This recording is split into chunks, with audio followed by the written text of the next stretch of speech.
आपको पता है नौकरी पेशा वाला आदमी महीने के 25 दिन बाद में, यानी महीना 30 दिन का, 31 दिन का, 28 दिन का होता है, 29 दिन का भी होता है, तो 1 तारीख से 25 तारीख तक के दिन तो उनके बहुत अच्छे से कटते हैं, मगर 26, 27, 28, 29, 30, 31 ये दिन बड़ी मुश्किल से कटते हैं। क्या आपको इसके बारे में तजुर्बा है? नहीं है तो आइए मैं बताने की कोशिश करता हूँ। जो मैंने देखा है दुनिया में, समझा है, वो सारे खट्टे मीठे अनुभव मैं आपको इस वीडियो में बताना चाहता हूँ कि एक नौकरी पेशा आदमी महीने के आखिरी दिनों में क्यों रोता रहता है। आप वो दूध वाला पैसा मांगेगा, कहेगा अभी नहीं, 5 तारीख को देंगे। ऐसा क्यों होता है? एक बिजनेसमैन के साथ में ऐसा क्यों नहीं होता और एक नौकरी पेशा वाला आदमी के पास में क्यों होता है?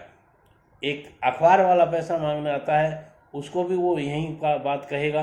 एक स्वीपर, हाँ ध्यान से सुनिए, स्वीपर जो घर में सफाई करने आता है आपके यहाँ, बाथरूम वगैरह की, उसके साथ में भी आप यही व्यवहार करते हो। अरे साहब, आप बैंक में मैनेजर हो, बहुत अच्छी तनख्वाह मिल रही है आपको, होता क्या है, मैनेजर हो आप, बैंक के मैनेजर हो, मगर घर का मैनेजमेंट नहीं आता है।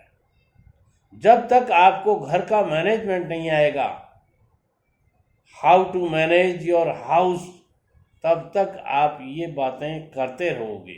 और जिस दिन आपको मैनेजमेंट का फंडा समझ में आ गया, उस दिन आपको ये कहने की ज़रूरत नहीं पड़ेगी कि महीने के आखिरी दिनों में मेरे पास पैसे नहीं है। दोस्तों, अपना बजट बनाइए।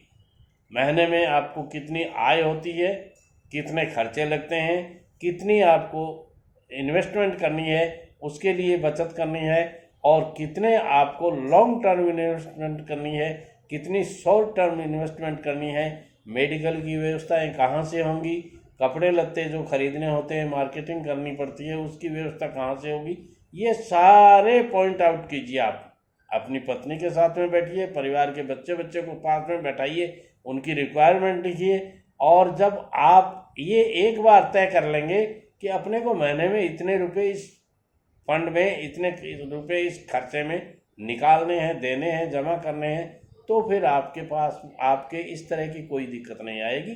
दूसरी बात, मेरा अनुभव कहता है कि इसके अलावा आपको एक बात विशेष रूप से मैं कहना चाहता हूँ, माताओं बहनों को ज़रूर कहूँगा कि घर का जो आपकी आय है उसका 70% आप खर्चे में, जो डेली यूज के खर्चे होते हैं, आपके महीने के पूरे महीने तक खर्चे लगते हैं, या अनड्यू एक्सपेंसेस आपके आ जाते हैं, वो भी इसमें शामिल करता हूँ मैं। जैसे कोई बीमार हो गया, कोई और खर्चा आ गया, हिंदू लोगों के या भारत में अपने यहाँ चाहे कोई भी कम्युनिटी हो, बहन बेटियों का आना जाना भी बराबर अपन निभाना चाहते हैं, तो उसमें भी खर्चे लगते हैं। आप भी कहीं जाते आते हैं, पियर ससुराल जाते आते हैं, वो खर्चे लगते हैं, बच्चों की पढ़ाई के खर्चे लगते हैं, बूढ़े माँ बाप की दवाई के पैसे लगते हैं, अपन कई तरह के डोनेशन करते हैं, उनमें खर्चे लगते हैं। तो वो सारे खर्चे जोड़ जाड़ करके आप 30% पैसा बचाने की कोशिश कीजिएगा। अब 30% खर्चा पैसा बचा तो लिया आपने, मगर उसको इन्वेस्ट कहाँ करें, कैसे करें, ये बात भी आपको सीखनी पड़ती है। अब वो 30% में से आपको 10% पैसा ऐसी जगह रखना चाहिए जो आप एट ए टाइम कभी भी आपको जब चाहे आप निकाल सकें, उसको यूज कर सकें और उसमें वापस डाल सकें। जब आपके पास पोजीशन अच्छी हो जाए तो वो 10% पैसा जो आपने निकाला, वो पैसा आप वापस उसमें जमा करा देंगे। वो पैसा आपको लगाना चाहिए, आप बैंक में सेविंग अकाउंट में रखना चाहिए आपको। और आजकल तो ऑनलाइन का ज़माना है, तो कोई दिक्कत ही नहीं, जब खर्चे करते हैं आप, वो 10% आप एक्स्ट्रा रखिए। अब आती है 10% और 30% में से जो मैं बताया था, वो 20% खर्चे कहाँ करेंगे आप, या कहाँ इन्वेस्ट करेंगे वो पैसे। तो वो पैसे 10% उसमें से आप ऐसी जगह लगाइए जो इन्वेस्ट करके रखें अपन। जैसे FDR कर सकते हैं आप, या कोई म्यूचुअल फंड खरीद सकते हैं, या आप कोई इक्विटी वगैरह खरीद सकते हैं। ऐसी जगह में उनको लगाइए ताकि उनकी मिनिमम GDP की ग्रोथ की रेट से उनका रिटर्न अपने को मिलता रहे। जीडीपी ग्रोथ का मतलब ये हो गया कि 7 से 8% मान लीजिए, 8.5 मान लीजिए, और भारत के प्रधानमंत्री तो इसको और भी ज़्यादा बढ़ाने की कोशिश कर रहे हैं।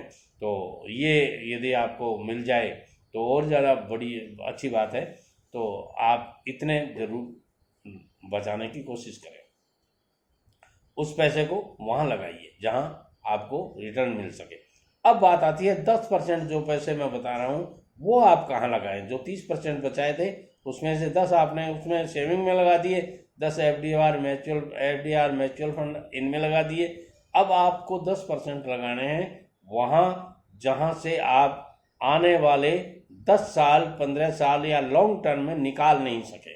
उसके लिए आप उनको शेयर मार्केट में इन्वेस्ट कर सकते हैं, लॉन्ग टर्म का इन्वेस्टमेंट करें, इक्विटी में करें। मैं शेयर मार्केट में कभी भी आपको F&O करने की राय नहीं देता हूँ, कभी भी ऐसी जगह पैसा लगाने की राय नहीं देता हूँ जिसमें आपको तुरंत पैसा बन जाए, ज़्यादा बन जाए, जल्दी करोड़पति बनने की कोशिश नहीं करें। धीरे धीरे म्यूचुअल फंड में अथवा इक्विटी मार्केट में ऐसी जगह लगाइए जहां आपका पैसा 5-10 साल बाद में 2 गुना 3 गुना हो जाए।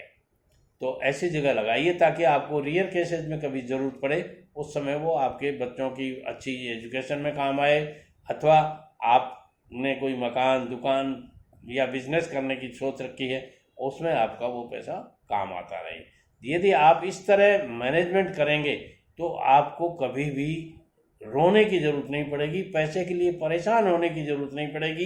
पैसा आपके पास अपने आप आता रहेगा। कुछ बिजनेसेस मैं ऐसे बताता हूँ आपको जिस बिजनेस को करके आप सोते सोते पैसा कमा सकते हो। हाँ, मैं सही कह रहा हूँ, सोते सोते का मतलब आप नींद में सो रहे हैं मगर फिर भी पैसा आपके पास आ रहा है। ऐसे बिजनेस बताता हूँ। इसलिए इस चैनल को यदि आपने अभी तक सब्सक्राइब नहीं किया तो ज़रूर कर लीजिए, क्योंकि आने वाले वीडियोज़ इसी संबंध में आएंगे और कहीं ऐसा नहीं हो कि आप उस वीडियो को नहीं देख पाएँ।